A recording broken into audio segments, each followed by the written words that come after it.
I'd like to introduce my first guest, if I may, a young man that I say he's young.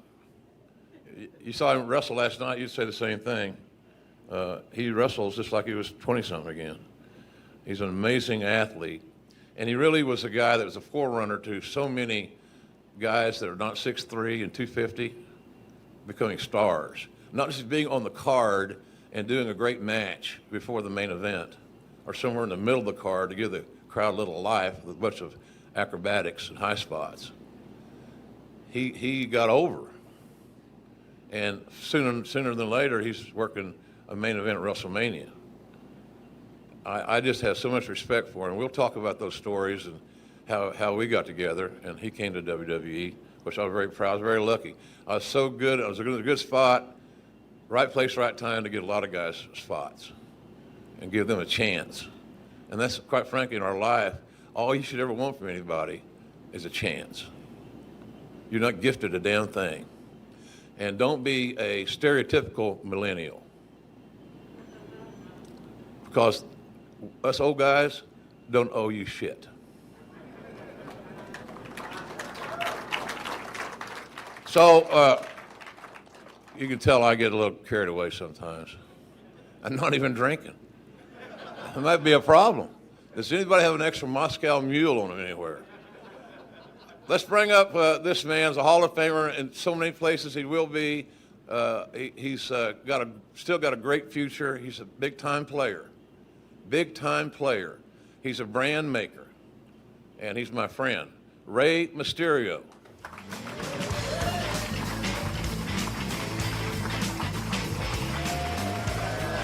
Hey.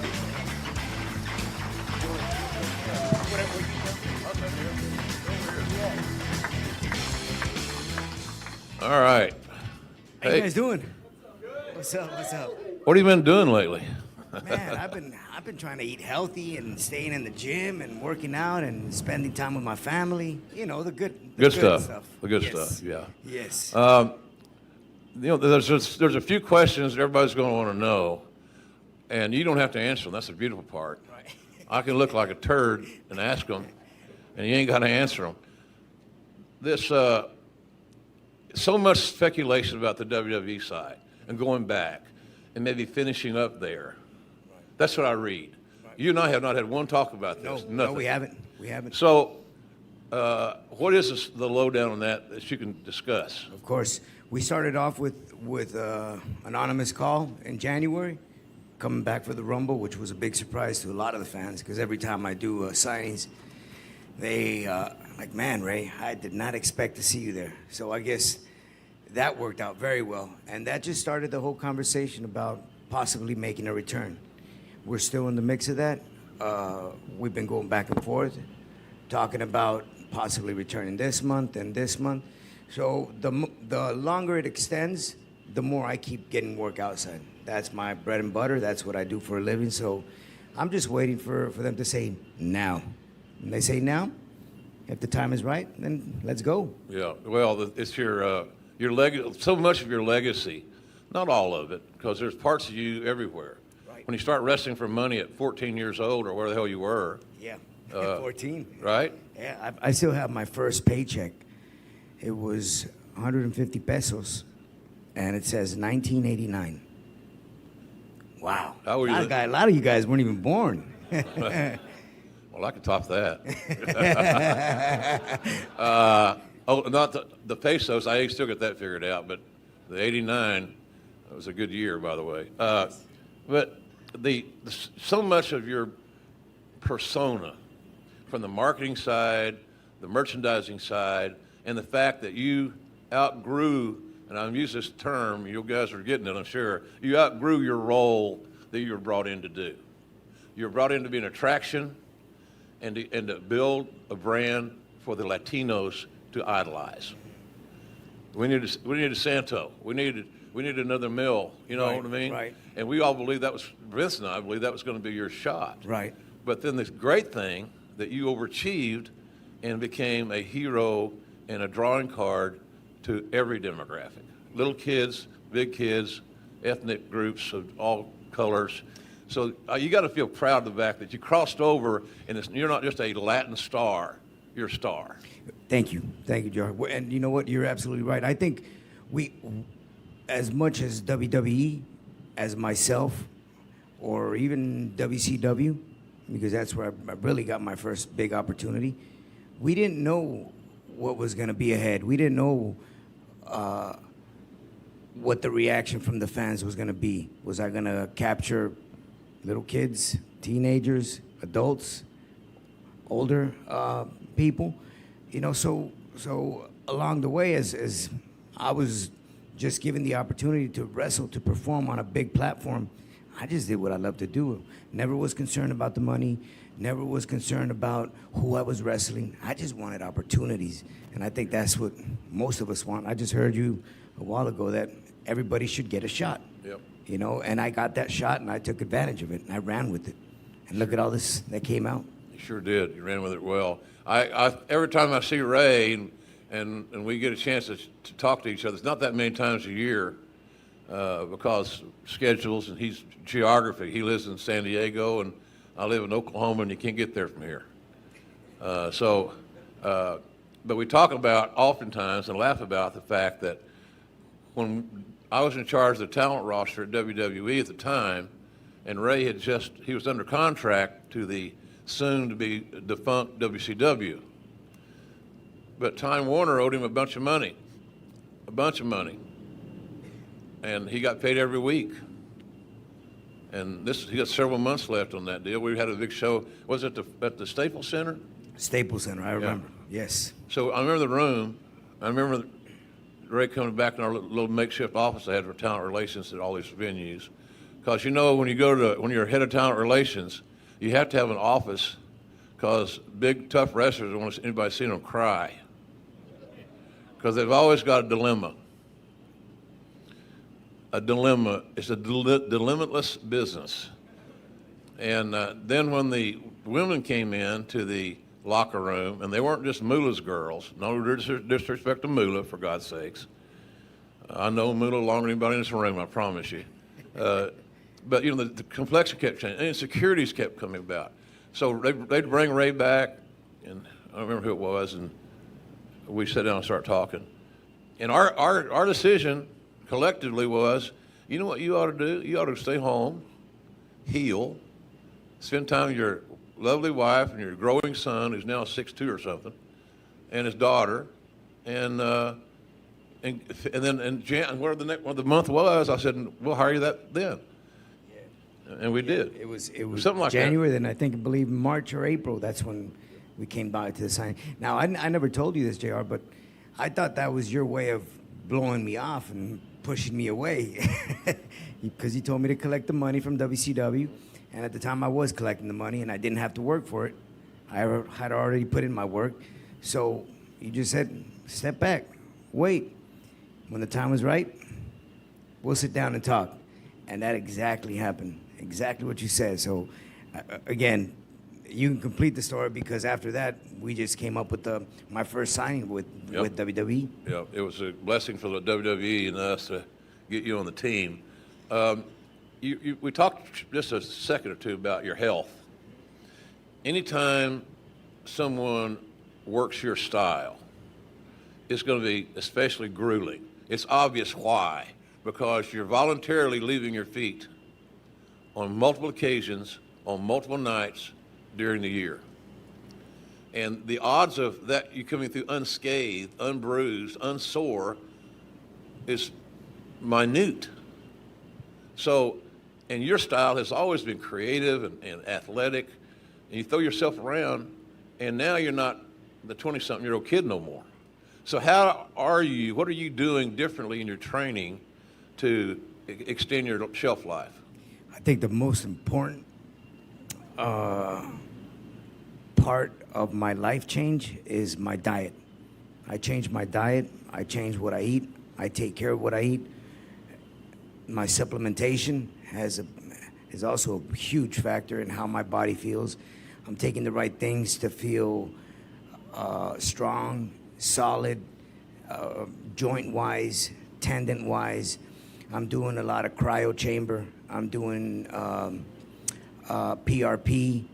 So I've been staying on point with like the latest developments in just an athlete's body, how to take care of it. And that's been helping me out tremendously. When I met you and you were in WCW, you were not this lean. You were thicker. No. Yes, much thicker. Yeah, and thicker. you're better now, I think. I also have a thyroid condition, which my body tends to lose weight very fast. So that, in a way, has helped me out to just stay leaner. How do I get that thyroid condition? A Anybody matter else of a want that touch. info? Just a touch. That's it. All right. Next time you see me, I'll be like 180. One cheek will be 180. Hey, well, so what on your diet? What did you cut out of your diet primarily? What are the main things you stopped eating to accomplish your goal here? Well, what I'm doing now is the prep meals. And that is actually just helped me out, not having to eat fast food, not having to eat hotel food. I'm not saying that it's bad. I'm just saying that now I'm eliminating all the greases, all the butters, all of that stuff, the bread, and I'm eating more vegetables, more ground beef, more ground turkey. Trying to stay as lean as possible without having to use those extra condiments or carbohydrates. Are you are you watching the carbs and are you eating more meals a day as well? There's occasions where I eat 5 meals a day. There's occasions where I eat 3 meals and 2 shakes from the moment I wake up to the moment I go to sleep. Now, the other thing that's been helping me out a lot is doing my cardio fasting. So I wake up, the first thing I do is go do my cardio 30 minutes. I come home, drink my shake. 2 hours later, I have my first meal. And it's every 3 hours after that, every 3 hours. There's structure in your diet, and I think that's what kills a lot of us is, I've been on a lot of diets for like 2 days. And I got bored. Oh, I need a apple fritter. And they're not that big today. I'll just get a couple of these babies. And I'll have a shake too, a chocolate shake. So Whipped cream? yeah. So, I was looking back. Raphael Morphy gave me some information on you, and I knew most of it. But looking at it in the one page of all the things you've done this year and where you've been, the shows you've worked on, I don't know if anybody in the business ever has hit all these major events, these different promotions in 1 year, one calendar year, like you have. Was that by design, or did it work out that way, or what do you think happened to create that? I think God put me in this position to be where I'm at now. I've been very blessed throughout my career, JR, and to be able to start off a year with the Rumble, unexpected, and then moving on to the greatest Royal Rumble, and then still for the first time doing my show in New Japan, which that was checked off from my bucket list. I've never been there before, and I was very excited and pleased to have been there for the very first time. And the year's not over yet, so All right. all in last night. That's it, man. I mean, History. all of them. You've done them all. I've just felt like I've been in the right place at the right time. Somebody was talking about you talk about, in my world, back in the day, when you talk to people about your job, you oftentimes talk about business stuff that's kind of mundane, but it's necessary to talk about. So we were talking, I said, man, Ray must have a hell of an agent. Because there's a lot of paperwork goes on this deal. Travel, and licensing, and medicals, and all this stuff. And they said, well, you know who his agent is, don't you? I said, no. And they said, does a lot of his consulting things. It's Konnan. And I said, it makes all the sense in the world. I'll tell you, Carlos is one of the smartest guys I've ever talked to about the wrestling business. If I had a wrestling company and I owned it, so don't hold your breath on that one, by the way. I ain't Conrad. I'm not that organized. And I sure as hell probably don't have his patience. But I just, every time I talk to him, I've gotten a different perspective of the business that I hadn't really, looked at, not looked at, or taken for granted. So he's got to be a big help to you. He knows what you're worth. From day one. Oh, yeah, day one. From day one. From day one. I don't forget that, and I never will. We were actually conversing about something very similar last night. How people just tend to forget who helped them get to the top or get to where they're at. You know, and Konnan was a big factor for me. He was the one that opened up the doors, not just in ECW or in WCW, but from day one. He's the first one that saw me and brought me over to Mexico City at the age of 17 years old, you know, and helped me push through the 4 years that I spent in Mexico, helping me get better. I didn't know how to punch. I didn't know how to kick. He told me several times, if you don't know how to punch, they're gonna send you back home. You know, you look small already, so you have to make it look effective, aggressive. So he was always in my ear, always in my head. And what can I do now? I can help him make a little something with what I do, you know. So he's a friend for life. He's my brother for life. That's an honorable man, ladies and gentlemen. Let's hear it for Rey Mysterio. At Rey Mysterio on Twitter. You guys don't know all that. Are you? Where's your next stop, might I ask? My next stop, Comic-Con, coming up in Pittsburgh. Wow. Mm-hmm. I'm doing a lot of those recently. They're fun, aren't they? Oh, they are I fun. like doing them. They're a lot of fun. I did a meet and greet earlier today. Had a blast. Yeah. Like I said, I was slow, but the great thing about getting older, you can blame every damn thing on your age.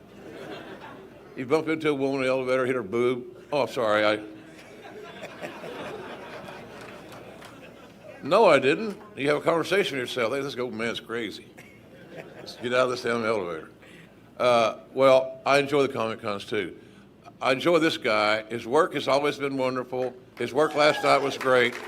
And don't kid yourself, there's a lot of younger dudes in that match last night that was a thrill of their lifetime to work with him in the last match of the biggest show. That's Rey Mysterio. Thank you, buddy. Thank you.